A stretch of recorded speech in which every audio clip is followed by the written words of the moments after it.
Good afternoon, everyone. Thanks for being here for the work session for November 7th, 2019. We'll call the meeting to order. We'll jump into items of information under Dr. Cole. Thank you, Mr. Mansell. Our first area is under Focus Area 1, Effective Leadership, and Dr. Whitehead is going to review our proposed 2021-2022 school calendar. So, hello, and we have convened a committee for the review of this potential calendar for 2 years out, as we've been trying to stay ahead.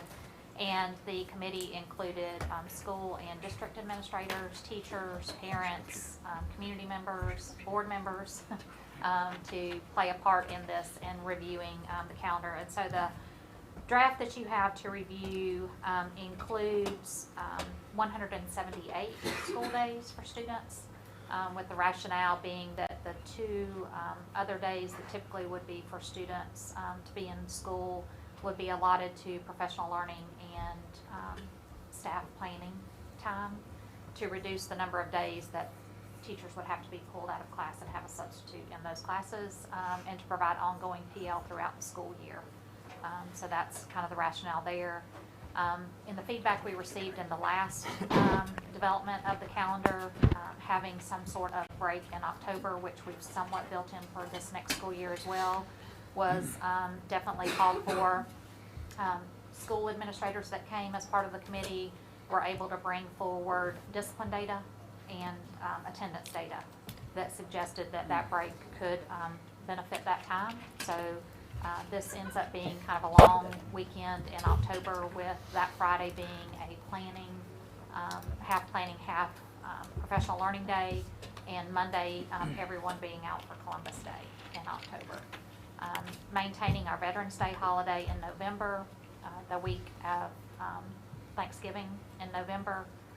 December still having the time out. When you see the strike-throughs on dates, those are typically dates that we would have started testing for different grades. And so in December you see what we typically are setting aside for high school testing for the winter, because we can get scoring continued over the holiday break, returning back for professional learning and planning coming back from January.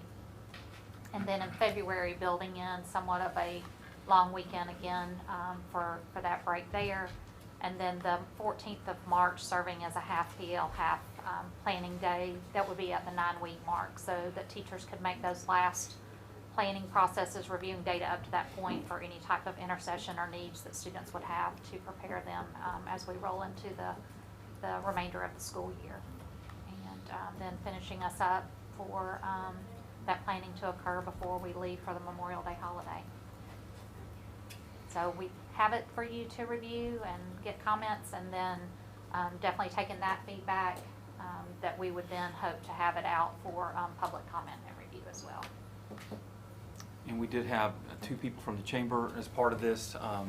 Ms. Sams was on it as well, and several teachers and administrators. So I felt like we had a really good cross-section of people. They were, I think, pretty excited. We're looking forward to this calendar. We really think it's going to be a good balance for this calendar. We also feel like those 2 days would be potential makeup days a lot easier as well, to make that very clear that, with the 178 days, those 2 days would certainly be our first ones that we would go to if we needed to. Be very clear. It's very hard when we have them around holidays right now. But I feel like for a lot of reasons, discipline, professional learning, attendance, and other reasons, we're very excited about this and think it's a good calendar. So, but we're certainly willing to take questions. We want to put this out for review. We're not voting on this anytime soon, but we want to put this out for public comment starting this next week, I guess, if you want to vote to do that. So.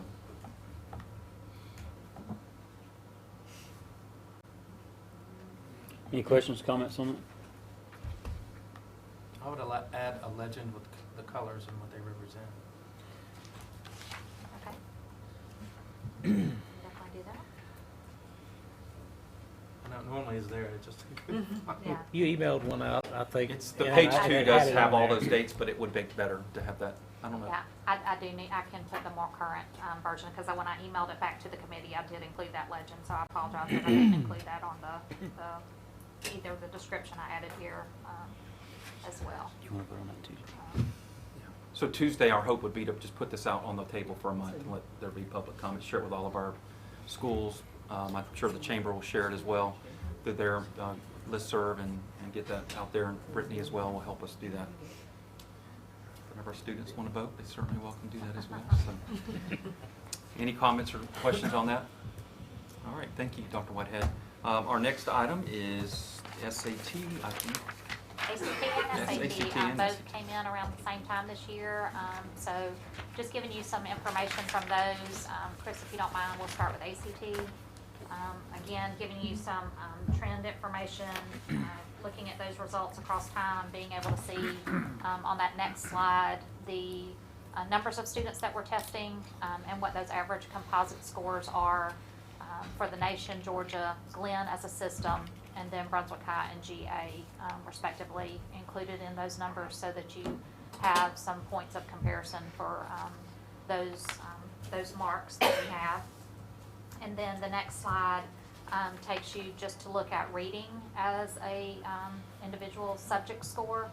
Included the data table at the bottom so that you could have a review of what that looks like.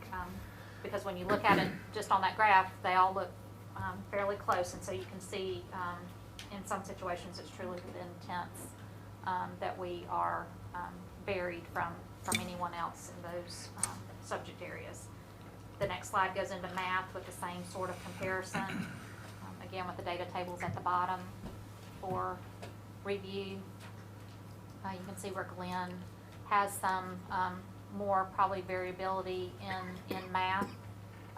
The other thing to keep in mind that both the ACT and SAT information is based on the most recent score that a student would have taken the test that was reported for the year. And so students that are trying to get that higher super score on either of these, they may be coming into the test focusing on one specific area versus coming to focus on the whole test. So kind of provide some interesting data to review. And then the next slide would be science with that same information. Again, you can see that Glynn has remained pretty steady along the science trend looking at that. The rest is for informational purposes for parents or students who are looking for more information about ACT, how to sign up, and what the scoring looks like. And as a caveat to both sets of results, it's always advised that students check with colleges that they're seeking to apply to find out if there's a preference of which exam the college would want. And that's really how they should go about making their decision of which assessment to sign up for and prepare for. But both tests now have made adjustments so that taking high school courses, taking more rigorous high school courses are really your preparation now, where it used to be they were a little more obscure and you had to do special study sessions to get prepared. Now if you're taking your coursework and studying in classes along, you are preparing for either of these assessments as you go. And I think the college readiness scores that are coming back for us indicate that even though we have variability in the numbers testing and the composite scores, those that are testing are meeting higher levels of college readiness that we would report back on both the ACT and the SAT. So I don't know if you have any questions about ACT scores before we take a look at the SAT. Just one comment that I always typically do. The when you look at the trends of the nation and Georgia versus Glenn Academy and Brunswick High, it looks like our schools are doing even better because we're not going down and they are. Right. So when I see things like that, that to me is exciting because we're moving in the right direction and against the grain. So I appreciate that. And when you put out all the data, then we're able to look at things like that. So thank you for that. You're welcome. Do we still offer the prepared class for both SAT and Just SAT. just It's SAT? SAT, but I think we do have some students that sign, even though it says SAT prep, I think we have students who are taking that in preparation for ACT because they've become more similar. At one time, they were very different in the approaches they took, but I know that several of the schools, and particularly some of our special ed case managers, are focusing on the assessments that would best match their student needs to also prepare them for the assessment. So we're giving that opportunity to across the board to students. So I think some of their resource classes at the high school, they're focusing on that. And Chris, if you don't mind, we'll look at SAT. You may recall SAT switched up on us. So 2018, we looked at that data on its own, but still comparing us to the state and nation, because as Mr. Medella points out, that's one way that we can kind of always continue to have kind of a track. And so the 2019 and 2018 scores are now comparable when you look at SAT results. And this just gives you a notion of where we are with those different areas that ERW is English reading, writing, as that composite. And even though it includes writing in there, students can opt to take the SAT with an essay, or they can opt to take it without an essay. And we still get the combined score there. That one didn't look as good. It had some variability, but if you look at the next slide and you look back at last year's slide here, we're very similar to where we were last year as far as the breakdown of our students who actually took the assessment. And so the majority of our students falling in those upper bands of the total scores when you're looking at it across that way. 20% of our students are in those top two bands that are taking the assessment. And again, keeping in mind that depending on when they're testing and whether or not they're trying to seek that super score, there's just always going to be some variability. So it makes it hard to compare year to year. And then the next couple of slides just give you some context for not only overall total mean score on this slide, but the next one, I always go to this extra piece when I'm reviewing data, because I think it says a lot to go in and look at the number of students that are testing as well. And so when you look at some systems who are, testing very few students who may have higher total means, it may indicate that fewer students are prepared enough to feel like they could take the assessments in those districts. And you can see that Glynn, we are, fourth in our RESA with Savannah, if you even count Savannah because they're so huge, as far as the number of students that we are encouraging and trying to prepare to take the assessment. So I really do feel like those schools do a great job of helping students feel confident enough to approach and try to take the assessment and not feel like we're shutting kids down or screening them out from taking these assessments because of what our data may look like. And I think that says a lot for both schools of trying to encourage kids to do that. Did these reports include the students that take the tests in middle school?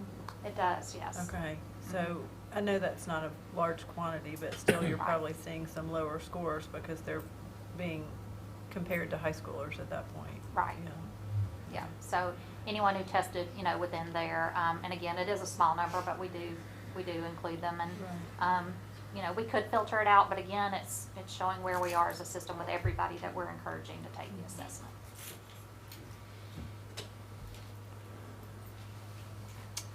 Thank you, Dr. Whitehead. I think you have the next one too. Ccr Fbi update. Yes, so hopefully you had a chance to see, the good news really that we were able to report in our press release related to Ccr Fbi, and the charting that we have included here just gives you a snapshot instead of lots of different tables or graphs. But the goldenrod color indicates that there was a dip in that area for that school or that level. But it could have been a 10th, or it could have been, more points than that. But I think the encouraging part is to look at the overall scores and all the green that we have, because that indicates where we had increases across our schools. And if I didn't band the color in content mastery, closing gaps, or readiness, then that means that they either stayed the same or they had an increase in those areas. And so we really saw lots of gains for our schools, particularly around the area of content mastery. One of the things that happened that was just one of those great timing pieces for us, really, even though this is lagging and we're waiting for it, is it coincided very well with the schedule that Mrs. Lewis prepared for SSR this year. So as we've gone to each school for school status report, we've been able specifically at every single school to talk about the specifics of their Ccr Fbi at their school and what they've already done to make changes, and then things that we could work as a team to help suggest things that they could do moving forward. And one of the things we've been able to talk about is that progress column where you see more of the goldenrod color there, remembering that progress is not something we can really even guesstimate, because that's comparing our students to their academically similar peers across the state. So we don't know how everyone around the state is doing until we get those scores back and get the release of information. But just always remembering that we want to push for growth in students. And so it's one thing to push to get a certain score as achievement, but we always want to push for growth. And certainly, if you take a look at the next page as well, that gives you a little bit more of a breakdown with a column for change, which shows you by school the level of increase or decrease that they saw. And while they readily admit they still have work to do, we were very, encouraged by the gains at Goodyear for this past year particularly, and the work that they've done in those areas. But if you look at content mastery, they know that is still an area that they need to focus on and work on. So again, the timing has worked out very well with that schedule to be able to have those very specific conversations rather than a generic conversation about Ccr Fbi. We've been able to focus in on school-specific details. So, but again, the fact that as a system we went from 79.3 to 83.7 was just, it was a good confirmation.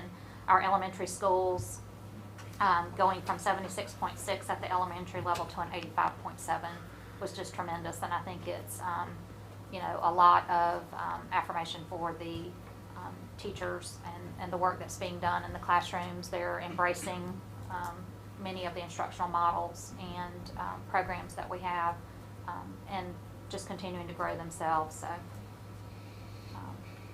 The board has approved a lot of our initiatives that we asked you to Absolutely. buy for us. So thank you for supporting us in that way, because we needed it. And then if you look at the star rating on that previous slide again, if you don't mind, it's a little easier, Chris, on that previous to see the star ratings. Both high schools made it to a 4-star rating, and I just think that's just says a lot about what they're doing at the high school as well. And then we had several schools with that 5-star rating. And so all schools within Glynn County were 3 or higher for this year.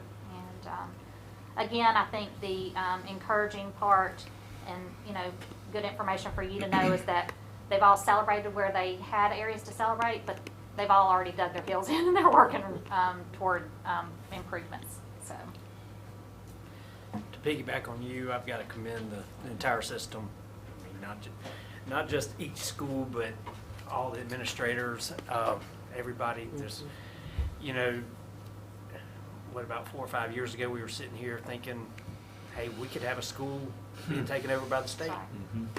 And now we don't have to worry about that. I want to continue to encourage all the teachers and all the schools to continue this progress. But specifically, I'd like to really commend Goodyear Elementary. Close to 21 points in 1 year. That's unheard of. I mean, that's like that in 500 in the major leagues. I mean, that's awesome. It just shows you when teachers come and administrators come together what can be done, and I'm just very, very proud of them.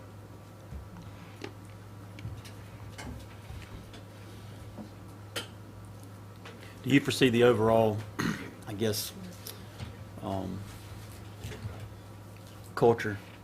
You see a change as far as the folks that were, I guess, pushing back, starting to accept the actual change in the gains that's being shown, starting to come around and see that the thing can actually work if we give it a chance and we actually start trying to, push. I know the younger folks. I definitely see an increase in that kind of mentality across the district, and I think, again, Mrs. Lewis's staff and her coordinators spent a lot of time at Goodyear and helped, and those teachers really worked with them. So it was definitely an arm-in-arm situation, which has not stopped. I mean, that's still ongoing as well.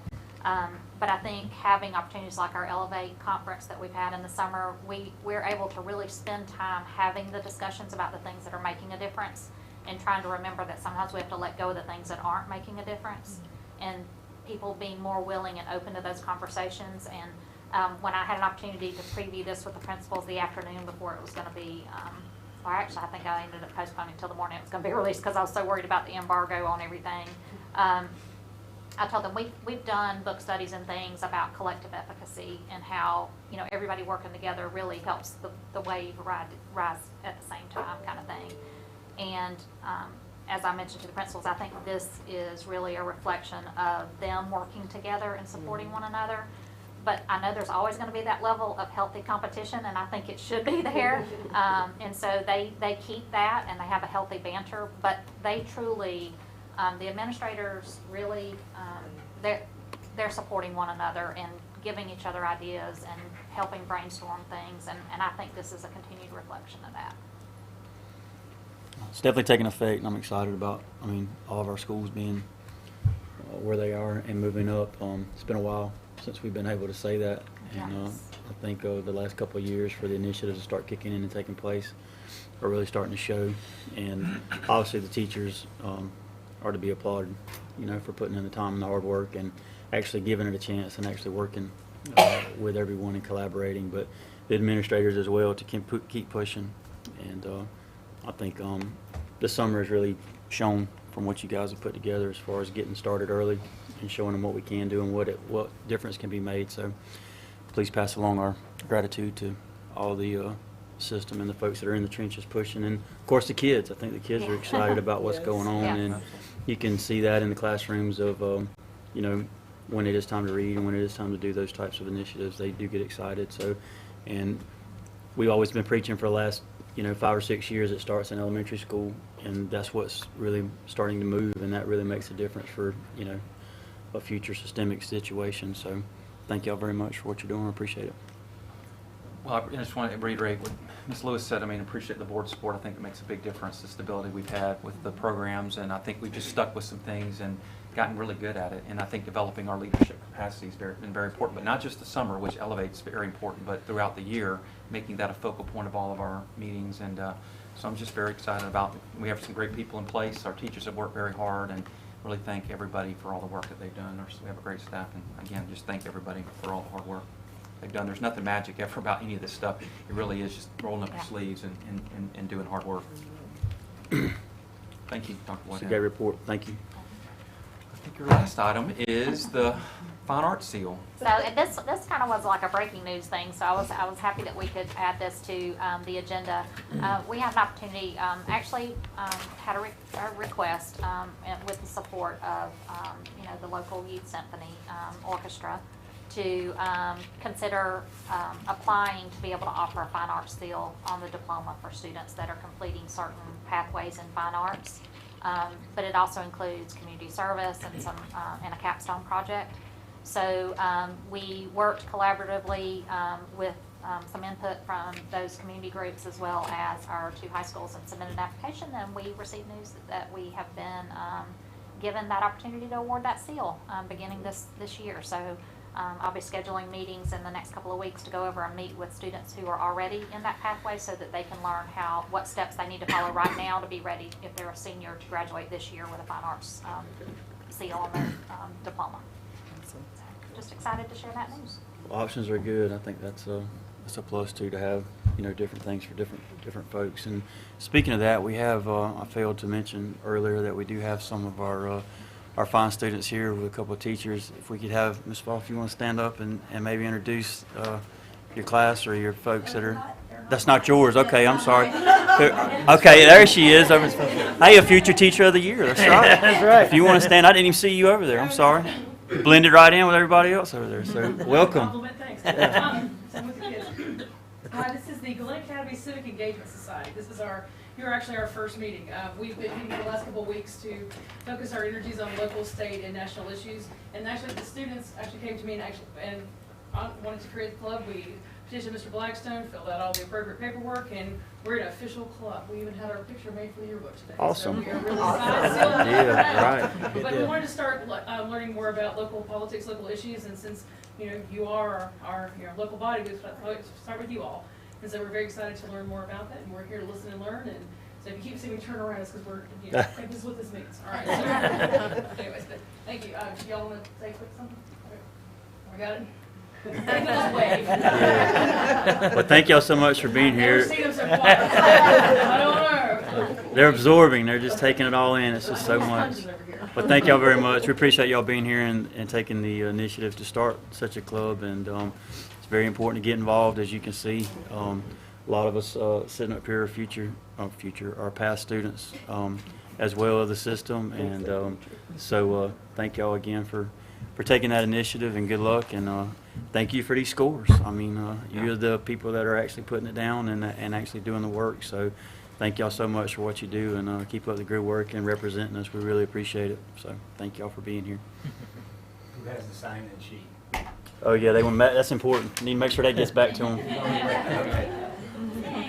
Do we need to print the names beside it, because you won't be able to read it? I'm sure they can read it. It looks like something they made up. And thank you for Dr. Whitehead putting this together. It was a lot of work for the application. Of course, Golden Hours Youth Organization, I'm saying the orchestra, I guess, is very monumental in supporting our system. A lot of other arts programs in our system, nonprofits, but they certainly stand out as one that's been a very big support of our system, and we probably couldn't have completed this application without their support. So I'm very happy about that for them as well. So thank you. All right, I think we're off the hook now, Dr. Whitehead. Next is facilities update with Mr. Boudreau. Dr. Cole. First on the list, Glynn Academy, starting with city engineer. Happy to announce that project is closed out, and we should take it off the list next meeting. It's worked out pretty well, right? Y'all like it? We do like it. It's a very nice building. Still the moving in process, get everything, all the kinks worked out, but we're working along, and we're very thrilled to be in such a nice new place. Great. Turned out well. The fencing project, the contract work is complete. We had to order some hardware, and we'll be installing that next week on the walk gates. So that will kind of wrap that portion of that job up as well. The science building is moving along pretty nicely. The roof is coming along, the permanent roof is coming along very well. That building's been dried in for a couple weeks now, but mechanical, electrical, plumbing work inside is going very well. I don't see any issues with moving in this summer, so that's still on track. Really good. Additional parking, I think Dr. Poulos has something for you later on that. I'll let him handle that. Athletic fields, we're really talking about Edo Miller Lanier. We finalized some changes to the plan yesterday, so I think, Rob, we're ready to publish and get it out for bid? Yes, sir. Okay, so that'll be coming around pretty quickly in the next month or so. We have to advertise for 28 days, so realistically, first of the year. New Burroughs Millette, with the exception of, we added some acoustical panels in the gym late in the contract. They just came in, they're scheduled to start installation on November 18th. Everything else is complete with the job, so we hope to totally close out Burroughs Millette next month. So, nice school. Stadium renovations, they're substantially complete and should probably, we have final pay request in the works right now, so that'll probably come off the list next month as well. Alabama Elementary School, you're going to see things start happening pretty quickly around there. We've had a pre-construction meeting on Tuesday, and the well drillers for the geothermal will start in about 2.5 weeks. So they'll start poking holes in the ground, and that job will pick up pace and get on pretty nicely. Everybody's excited about having a nice big open site, not stepping on everybody's toes and fingers and all that. So that's going to start rolling around pretty quickly. Center for the Arts, Rock, I don't have anything to really report on. We're just waiting for. I've got something. Go ahead. I got a little update. It's on the agenda for November. With For the regions? Board of Regents. I've been told it looks real good, but it's on the agenda. That's the next big domino, and after that, That's we'll the work last on the domino. intergovernmental agreement between the two entities. So, it's looking good. Looking good.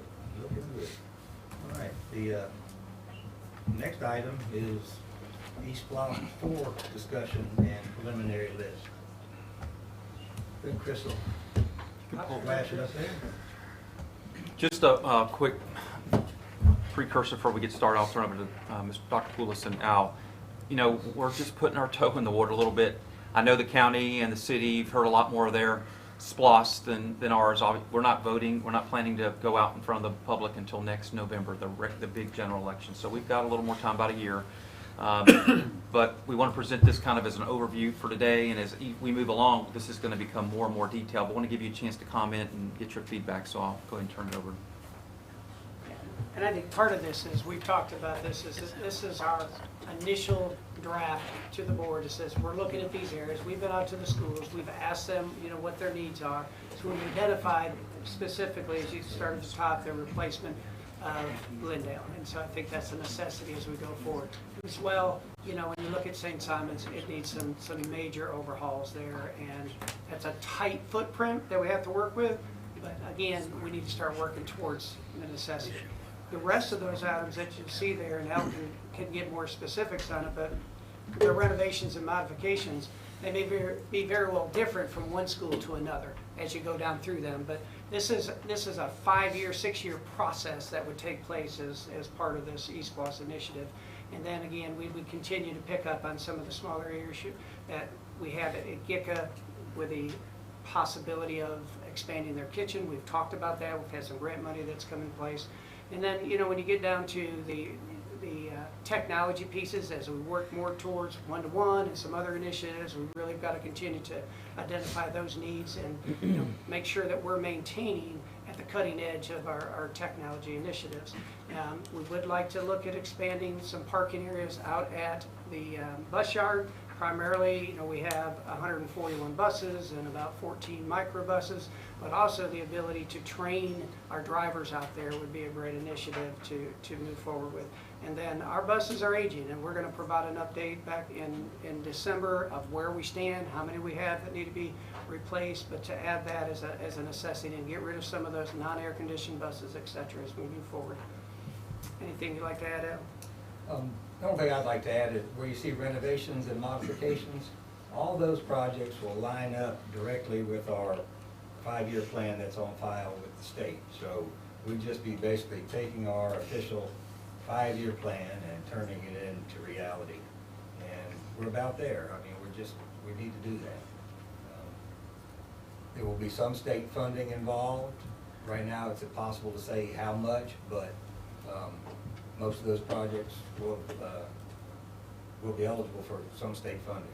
Just have to work the system and the timing like we do, but that's mainly what that is just lined up with our 5-year plan.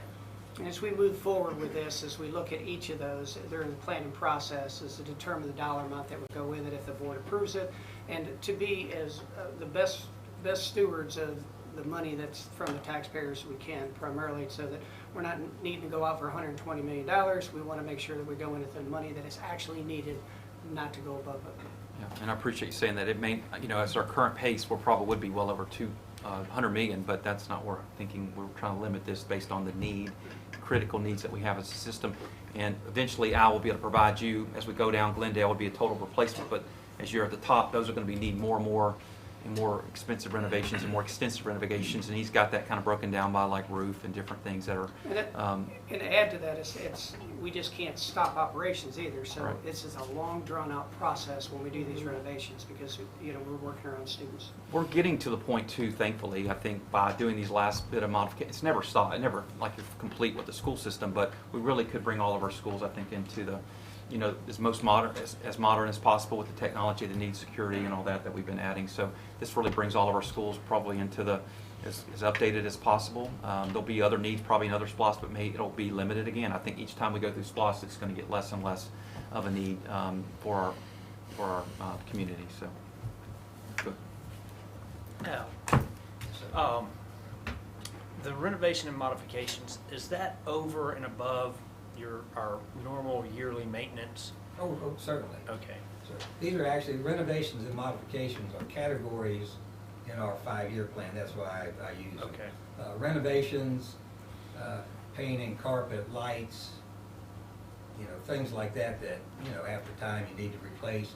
Modifications are like air conditioning units, redoing kitchen equipment, any changes to to the building that you actually physically change the, you know, the feel of the building. A roof is a modification, plumbing, parking lots, driveways, canopies, those are considered mods. HVAC, it's just those categories that the state uses and they apply different. It's not like dollar buffing the amounts. floors and, No. you know. Well, I mean, it does, I mean, you do painting, flooring. Right. Replacing the But floor. we have to do that every year. This is what I'm trying to get We to. do some every year, sure. You know, as we do get bigger, better buildings, you know, we need to just clearly budget those maintenance operations that we're gonna need anyway, because East Bluff's isn't designed to be forever. It's designed to be a certain amount of time. And so I just don't want to start getting into something that we're gonna rely on and it may not be there one day. Well, most of these schools, the state only funds renovations and modifications every 20 years. So with a few exceptions, roofs and AC units under mods, but renovations, you can only apply for them once every 20 years. And most of these schools are 20 years old. Yeah. You can look at Oglethorpe, 24 years old now. Centilla Marsh. Centilla Marsh, Greer, 22 years old. Doesn't seem possible. I Glendale. mean, Needwood's 21 years old now. So Gracious. it adds up. They're in pretty good shape, Glendale's but 40 years old. they definitely need some work. Definitely need some upgrading, so. What about adding geothermal to some of the other schools? I know it's Be expensive tough to and do. difficult, but Be tough. Be We really could with tough. Glendale, obviously, as a new Right. school, but not as a, I think retrofitting is a lot more difficult. Retrofitting would be tough. But we are going to provide you with some information about geothermal at our next board meeting. What about plans for this space? We're trying to address that with current overages and budgets Yes, with sir. East Bluff, or I We- guess it could still fall under some of that too. but- It could, and we're on a good pace right now of having some money that we would have some discretion, and we'll present that here in a second about some unfunded priorities, including the board office. Our hope is to, it's really obviously one of those buildings that probably needs to be demolished, and we go somewhere else and provide some more parking for Glynn Academy. Certainly it's a need for you guys a lot. So we realize that, and we've kind of outgrown it many years ago. We're all over Glynn County in different buildings, and so we're excited about potentially, thinking about Altama as once they get out of there as a place that we can renovate if we have some extra money as a possibility. And I think we're all excited about that possibility and getting everybody kind of under one roof. Great location, very visible. I think it would meet our needs, but again, that's for another day discussion, but that's kind of where we're somewhat heading. But as we go along next month or two, we'll present this a little bit more fleshed out again so that by this summer, we're really ready to roll and present this to our public as a done deal. And I think it's going to be a lot better to sell as it is going to be clean, simple, critical needs of our system and limited to what we really need, as Dr. Lewis said. So I appreciate this brief update for now anyway. All right, Dr. Salmon, if you're ready. You should have the report on the desk. If you look on the first page, it summarizes the scheduling items that I talked about. You'll see we're getting a lot more green and blue. If you look up the top in the area up the green, that's plus 2. We've got 2 active projects that are still there that are not shown as complete, and basically next month, you heard Al say they're in closeout, so they'll be closed out, and the plan is to close out plus 2. With all those projects by the end of the year, although there will be some funds left, we've still got some state capital outlay money coming in, but as far as the list of actual projects completed, they will be completed by the end of this year. If you look in the blue area, which is plus 3, you can say a good many of those are also complete, and again, the comments that Al made are summarized over there on the right. If we go to page 2, you'll see the financial information regarding the projects, and right now we've spent almost through October, almost $50 million in SPOS 3.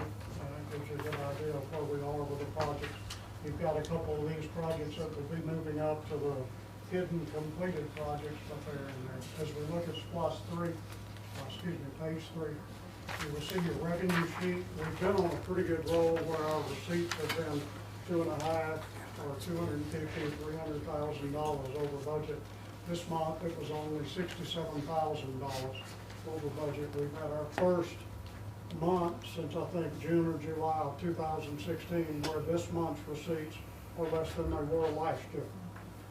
That's the first time that's happened in a little over 3 years now. But we can expect that. Those things are seasonal generally. At this time of the year, you start seeing a little bit of downturn. But we're basically right now just about $10 million over anticipated receipts. So still in very good shape as we look through those. If you remember last month, we mentioned to you that we have boosted the budget to $1.7 million a month, and that's what it is for the next several months, well, for the remainder of SPLOST 3.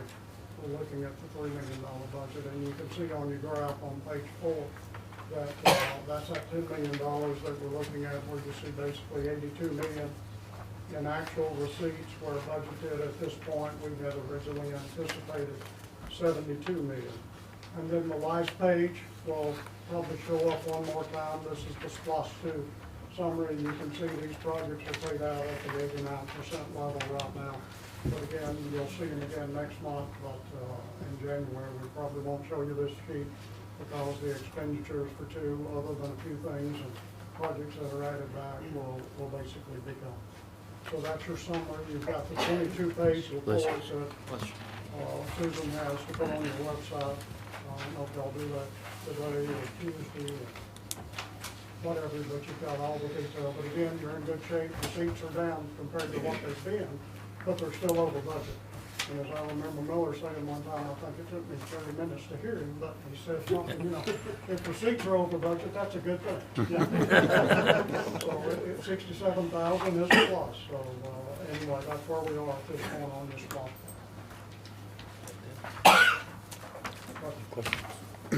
Thank you, Dr. Salmon. Thank you, Dr. Salmon. Okay, and we mentioned this last month. We want to probably every couple of months or 3 months bring in front of you additional unfunded priorities, any of those things that we are hoping to do with this additional money that Dr. Salmon just mentioned. And so I'll turn this over to Mr. Boudreau and Dr. Poulos. Well, as you can see, we've added a few more things since the last time we talked about it. I think the biggest one is the board office as a possible relocate / renovation of old Alabama Elementary School. But the old standbys are still there: Satilla Marsh parking, Greer, Satilla, Needwood canopies, the historic GA building.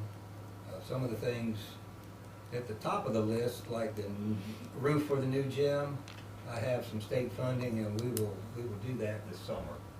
So that will have to be allocated for. But otherwise, that's kind of where we stand. A lot of these things would qualify for some of the things we have listed on SPLOST 4, renovations and modifications, especially some of the things at the lower end with canopies and driveways, things like that. So We get the stuff that's on the top. Obviously, those are things that are currently actively taking place that we know we're going to need to continue to fund. But you know, with the GA parking, things that we're going to try to make sure that we ask for your permission to do. We'll get to those in a few minutes. We know that we're going to need that, and so we move forward. Security enhancements, we know as well through the security grant what we're looking to do. We want to make sure that we have the safest schools possible for our students and our staff and our faculty, and I think that's an imperative for us. GA fencing, basically, we're just going to make sure that once the science building's done, that we can encompass the whole place, so we can finish up that. And with the Edo, once we get everything out there, we just want to make sure we have enough funds to take care of some of the things that we know might end up being a responsibility or a commitment that we have. So as Dr. Poulos said, they're kind of prioritized. That first group is really some that we feel like we're going to have to do and are important to do with our current overage. As you move down, it may be less and less likely that we might get to some of that. But you know, if we have some great months, you know, some of that gets to be possible, and that would take some things off of SPLOST 4 if we're able to knock out all of those things. But if not, then it's certainly things that we can do with that as well. Any questions on any of these? Thank you. All right, thank you. All right, I think that's it for our items of information. Our next area is proposed action items. So I think Ms. Preston is our review of July, August, and September. Right. Tonight we have presentation of July through September financial activity. we had several adjustments to the general fund, one being the security grant that we're looking at matching. We got $540,000 from the state, which is $30,000 per location to do security upgrades. The other change was our state preschool grant increased by $29,000. We had a slight decrease to our CTA grants, and we had an increase in the Morningstar grant of $76,100. Year-to-date revenues are 15.8% of the budget. Local tax receipts for July through September, $6.3 million. The year-to-date expenses represent 20% of the budget, and we're 25% through the year. Remember last time this year, I talked about our salaries and benefits lagging behind the budget because of significant vacancies. And this year, if you look on page 3, we're on target. The salary budget is 19.3%, and expenditures are 18.6%, and benefits are 19.3%, expenditures are 18.3%. So that gap's a lot smaller than last year. I think we only have a handful of vacancies this year. And my East West information is older than Mr. Salmon's. July sales tax collections received in August in the amount of $2.3 million. August sales tax collections received in September were a little over $2 million. So both months are right at 8% higher than the prior August and September collections. I have a question. Yeah.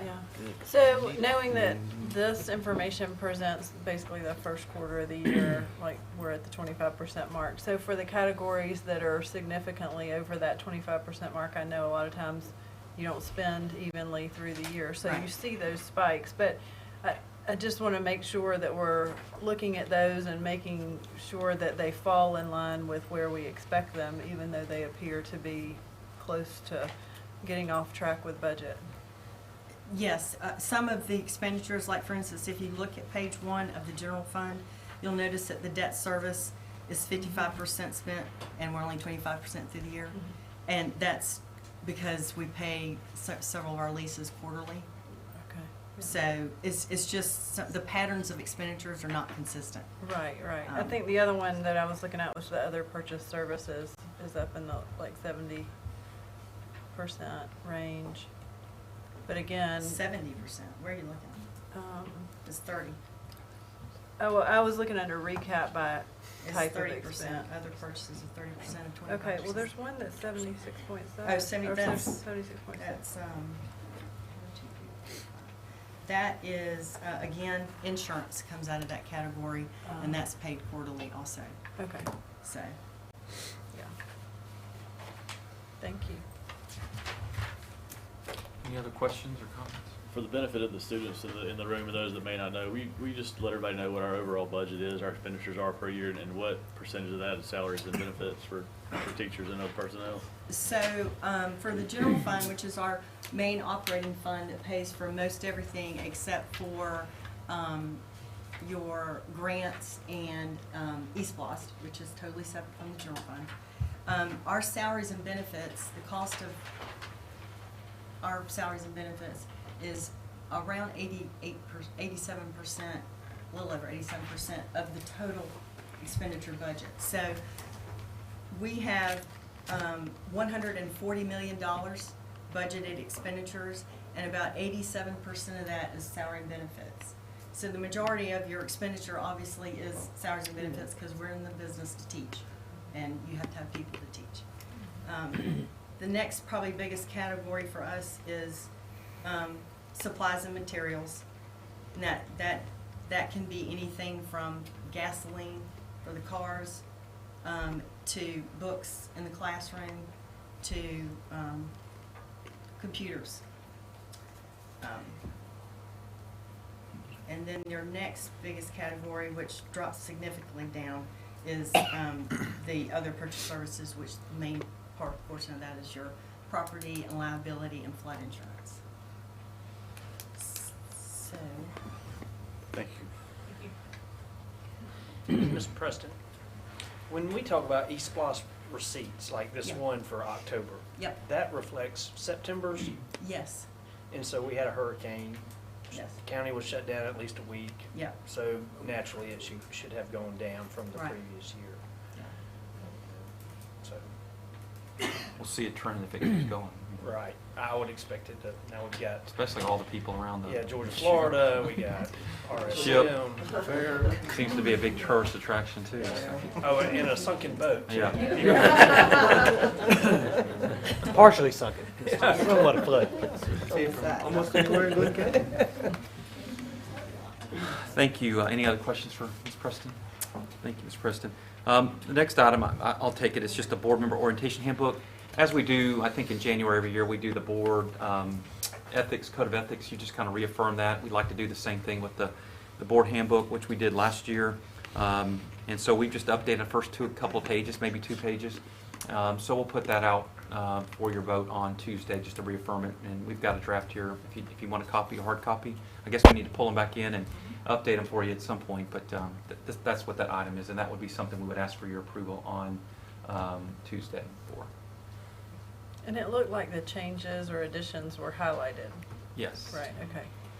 And page 2 was primarily the most changing dates for training of any new board members, so that was where the majority of changes were. Okay, the next item is review of purchase of cubicles, and I'll turn over to Dr. Poulos. A few months ago, you approved the raising of 3 buildings, and so we've gotten rid of 2, and I think you've seen the growth that's already happened there with the new parking spaces. And so we're progressing forward. The next building is the special ed building that's just outside.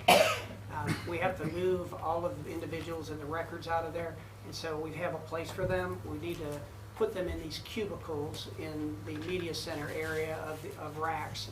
And so in doing so, the cubicles are something that we can reuse and reuse and reuse. We've done that with food service, so we're asking for the board to approve the purchase of those so that we can move those personnel out, and then we're able to go ahead by January, once those cubicles are arrived and installed, go ahead and raise that building. The cost for that right now is $39,329.04. We use that through the correctional institution, and they come in and they build these. It's a great product. We've used them in the past. Okay. Questions? All right, the next item I think we'll talk about in executive session is the land acquisition. As we talked about, we certainly are continuing to work toward adding additional parking for Glynn Academy, and we'll talk about some possibilities back in executive session for that. The next item is review of safety grant vestibules. Dr. Poulos. And I think we've been talking about the safety grant that the state gave us, and Ms. Preston mentioned it earlier. It's well over $500,000. It's $30,000 per school, which also includes Morning Star and included GICA. So this initiative is to build vestibules so that there's a security containment area when people come into the schools. We're able to do that at 10 of the schools right now, and so the estimate that we have here from a company that's state approved, they've done these at other locations. If you'll hit that for us, please. The amount that we're asking the board to approve would be $314,792, and so if you'll slide down just a tad, you'll see, keep going. Yeah, right here. If you just blow that up a little bit. So basically, the amount of the security grant would fund $300,000 of this, and we'd need to pull about $15,000 out, the difference out of East Bluffs. This would be a huge push to, again, continue to make our schools safe. Once we do this, within 120 days, we would expect to have all of those installed, ready to go, and it includes as well electronic accesses into the doors, etc., so they can be buzzed in. Very similar to what you've seen at Brunswick High. So I was trying to go through what they're doing at each school, and I know, just for instance, at Glynn Middle, I think we were discussing at one point having parents or visitors not go into the office to have a window like they have at Brunswick High School. Is that what I'm seeing in We their talked plan? about that, and they included that as well. Okay. The placement of it would be such that we would shift that around so there's a window access. So it would, just like Brunswick High, where that person would be able to come in. If they need to come into the front office area, they'd come their way. If they need to be able to access into the school, they would be buzzed in. Right, okay, good. So this covers, again, those 10 schools that are there. It does not include GICA that we're going to still need to come back at. As well, there are a couple schools that don't need vestibules. Burroughs Millette, the new Altama, there's no need to spend that money on that when we're building a new one. So we have other items that we're also going to come back and say, we're building these particular areas. So we'd ask the board to approve this Tuesday night. Okay, Questions about that? All right, thank you, Dr. Poulos. And the last area, Dr. Poulos, is we talked about this a little bit last month with Ms. Jones about the need for replacements of some of our broken Promethean boards. So Dr. Poulos, I think, has got a RFP for that. So we went out with a request for proposals, and the necessities out there that we have these smart boards that are dying across the system. And so as part of our initiative right now is to replace those that are dying or about to die, and it's about 140 of them that we've been able to capture at this point. The intent is, again, to push towards a technology in our schools that's state of the art. And so this, again, would go back towards the panels that you've seen at Burroughs and you've seen over here at Glynn Academy as we continue to build and renovate these new buildings. So with these 140, we'll put them in specific classrooms and replace those old panels. And the cost of this came back that we had, I don't know if you can pull that up real quick, but Power Up Education out of Kennesaw, again, a Georgia company, had the lowest bid. And on top of that, again, the fact that they're providing some additional incentives. The panels that they're going to provide to us are the same type of panels that we have. We've vetted them with those districts that are already using them, and so we were going to ask the school board to approve the purchase from Power Up Education of the 140 with $537,320. That is actually far less than we originally had estimated from previous purchases. So I think around 60,000 less than originally. So it's actually a very good deal compared to what we had in the past.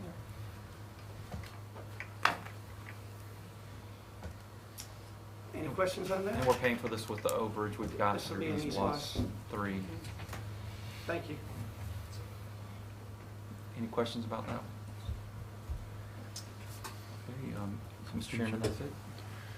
Okay, real quick, I did miss some folks. We have some aspiring leaders here tonight and that are going through our program, and we really wanted to tell y'all thank you. If y'all, we got 5, is that right? 6, 7, 12, 26. Y'all introduce yourselves real quick just so we can get any order. Instructional coach at Altama. Thank you. I'm Dale Mitchell, the ILT at Altama. Awesome. I'm Heath Holdsworth, EIP at Greer. I'm Lisa Foth, I'm the ILT at Golden Isles Elementary. Cynthia Ford, ILT at Glendale. Allie Blizzard, EIP at Golden Isles. Is that everybody? Awesome. Well, thank y'all so much for, we have no regular spectators. We have actually people that's involved in the system, which is good. So, well, thank y'all so much for being here. And again, Ms. Fiesel and the students for the civics, thank y'all so much for, like I said, taking the initiative and doing what you do. And the teachers, obviously, it's a great time for y'all to be here to actually see, the scores that y'all were responsible for. So, and it's a good time for us to be able to tell you thank you to your face. Please go back to your people and your colleagues and tell them thank you so much for the work that you guys do and the stuff that you implement. So obviously we had the easy job. You are the ones that are day in and day out, and again with the students right there with you. That's such a great picture of having all of y'all here, and we greatly appreciate y'all and what you do for our system. So thank y'all very much. I'm going to give you a round of applause. Again, we appreciate you guys taking part in the leadership stuff and willing to move yourself forward and help us out in the future years. So thank y'all very much for being here. Anything that we can do or questions, you've got all our information. Please call us and let us know. So thanks again. Does anybody want to say anything? I'm going to take all the line, Michael. Jump on. All right. Also, I wanted to give a quick shout out to Coastal College of Georgia, the AD, Mr. William Carlton. I guess we had an issue with the floor not being dry for the Brunswick High gym today for the floors, and the college was gracious enough between Dr. Cole and Dr. Poulos to actually allow us to come over and play the Brunswick High game over there. So we want to tell him thank you. And Dr. Johnston shows a great partnership between us and the college and things that they're able to do for us and things that we're able to do for them. But just wanted to tell him thank you. If he's hearing, listening, or somebody sees him, tell him thank you. We appreciate him allowing us to be able to do that because Johnson High School is coming down tonight, and it would have been a mess trying to figure out what to do, or we would have been at a middle school gym or something of that nature. So thank y'all for putting that together. And on the late, we didn't find out until 10 o'clock, so actually it worked out well. So thank y'all. Okay, anybody got anything else? There was nothing wrong with the old Brunswick High gym 30 years ago, man. It's still Yeah, there. I It's did ask fine. that. They said the, I mean, the floor as far was as I not remember, it's still in good shape. So, and they were actually practicing over there, so it worked out well. Okay, nothing else. I'll entertain a motion for executive session for land, legal, and personnel. So move. Motion by Mr. Holsey. I'll say. Second by Vice Chairman Edge. Any discussion? All those in favor? It is unanimous at 5:30. Thank y'all so much for being here. Y'all have a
Go back into open session, or I'll entertain a motion to go back So into open moved. session. Motion by Mr. Halsey, second by Reverend Bobbit. Any discussion?